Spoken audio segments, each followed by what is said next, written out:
எனது கை என்னை அடிப்பதுவோ எனது விரல் கண்ணை கெடுப்பதுவோ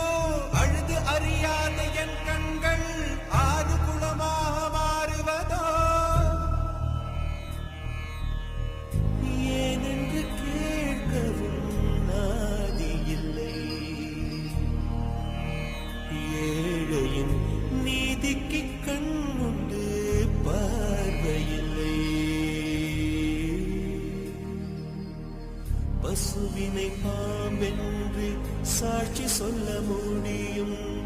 காம்பினில் விஷம் என்ன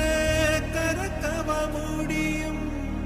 பசுவினை பாம்பென்று சாட்சி சொல்ல முடியும் காம்பினில் விஷம் என்ன கரக்கவ முடியும்